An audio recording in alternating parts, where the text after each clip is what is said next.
Hello students, here we are discussing question 33 of KPPY SX question paper which was held in year 2016. So जरा देखते हैं question क्या बोल रहा है। इस क्वेश्चन के अंदर पूछा गया है कि continuous part of X ray spectrum is a result of. So basically X ray spectrum continuous इसके दो पार्ट्स होते हैं, कॉन्टिन्यूस एंड कैरेक्टरिस्टिक। तो जो कॉन्टिन्यूस पार्ट है वो किस कारण से आता है? Is it due to photo electric effect या फिर रमन इफेक्ट या फिर कॉम्पटन इफेक्ट या फिर inverse photo electric effect? Okay, so एक एक करके जरा समझते हैं एंड देन फिर हम डिसाइड करेंगे कि कौन सा ऑप्शन सही होना चाहिए इनमें से। सबसे पहली बात करते हैं हम फोटो इलेक्ट्रिक इफेक्ट की। सो फोटो इलेक्ट्रिक इफेक्ट में बेसिकली होता क्या है?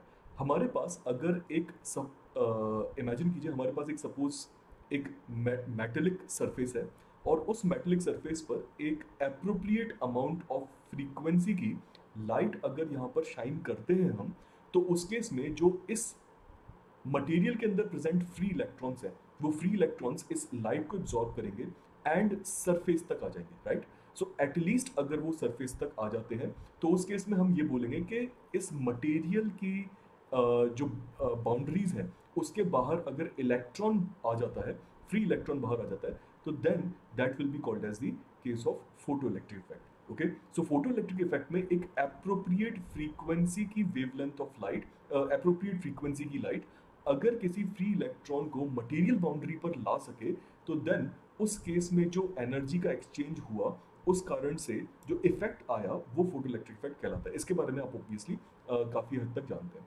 What about Raman effect? Raman effect के बारे में जनरली हम क्लास 11th एंड 12th में बहुत ज़्यादा एक्सप्लोर नहीं करते हैं, बट स्टिल ये आपको एक बेसिक लेवल पर पता होना चाहिए that what is Raman effect. So Raman effect बात करता है मटेरियल पार्टिकल्स के बारे में।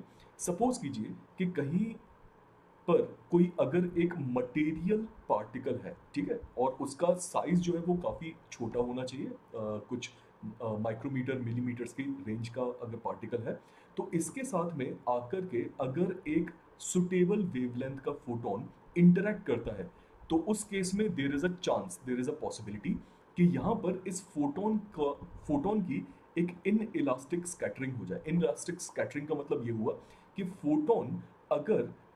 फोटोन का मोमेंटम और जो सेंटर ऑफ मास इस पार्टिकल का है, अगर वो स्टिल सेम लाइन में लाई करते हैं, still there is a chance कि फोटोन की जो डायरेक्शन है, इसकी स्कैटर होने की डायरेक्शन है, वो अलोंग दिस लाइन ना हो। This is called as inelastic scattering, right? So इस केस में जो आउट गोइंग फोटोन होगा उसके साथ में ये देखा गया है कि उसकी जनरली वेवलेंथ चेंज हो जाती है स्कैटरिंग के दौरान। जनरली वेवलेंथ इंक्रीज हो जाती है, यानी कि फोटोन की एनर्जी डिक्रीज हो जाती है। ऑब्वियसली जो एनर्जी डिक्रीज हुई वो इस पार्टिकल ने गेन कर ली। So this kind of effect is called as Raman effect, ठीक है? What about Compton effect then? Compton effect क्या होता है? कॉम्पटन इफेक्ट बेसिकली एक काइंड ऑफ सिमिलर इफेक्ट है एज रमन इफेक्ट, बट उसमें जो पार्टिकल का साइज है वो और ज्यादा छोटा है। से फॉर एग्जाम्पल हम यहाँ पर अगर रमन इफेक्ट की बात करें तो रमन इफेक्ट में हम पार्टिकल्स लेते हैं जिनका साइज काफी बड़ा होता है, whereas in Compton effect charged particles जैसे एक इलेक्ट्रॉन या फिर एक प्रोटॉन की बात की जाती है, राइट? सो एक चार्ज्ड पार्टिकल पर आकर के अगर एक सुटेबल एनर्जी का फोटोन इंटरेक्ट करता है किसी वेवलेंथ का, तो देन उस केस में ये चार्ज्ड पार्टिकल कुछ स्लाइट एनर्जी गेन कर लेता है एंड यहाँ पर उस फोटोन की स्कैटरिंग हो जाती है with the outgoing wavelength less than the incoming wavelength, right? So आप समझ चुके हैं कि ये तीन इफेक्ट्स क्या हैं एंड ऑब्वियसली ये तीनों इफेक्ट resulting cause नहीं है for the continuous part of spectrum. Now what happens during the continuous part of X-ray spectrum? X-ray spectrum के दौरान होता ये है कि एक फोटोन जो कि एक हाई एनर्जी के साथ में एंटर करता है किसी टारगेट मटेरियल के अंदर, तो देन वो रिटार्ड होता है, देन वो डीएक्सेलरेट होता है। Okay, now during that deceleration वो लगातार फोटॉन्स प्रोड्यूस करता है ऑफ वेरिंग एनर्जी, है ना? कुछ की वेवलेंथ कम होगी, कुछ की ज़्यादा होगी।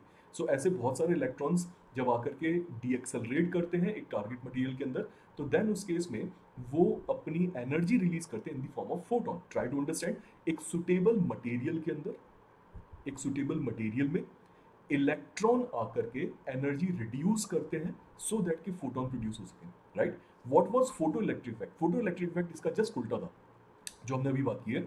जस्ट उल्टा था कि एक फोटोन आकर के एक मटेरियल, सुटेबल मटेरियल के अंदर अपनी एनर्जी लूज करता है सो दैट इलेक्ट्रॉन बाहर निकल सके, राइट? सो आप समझ सकते हैं कि दोनों इफेक्ट्स जो है वो एक दूसरे का इनवर्स है, and that is why option D is the most appropriate answer, कि ये एक इनवर्स फोटो इलेक्ट्रिक इफेक्ट के कारण से होता है, right? You have to know कि यहाँ पर इन चारों ऑप्शंस का इंडिविजुअल इफेक्ट का मीनिंग क्या है, तभी आप प्रॉपरली आंसर कर सकते हैं कि इनमें से कौन सा ऑप्शन सही है। आई होप आप सभी को ये चीज़ समझ में आई होगी, and if you want to know more about Vedantu Eklavya, I would request you कि आप इसके बारे में सर्च जरूर करें। Best of luck.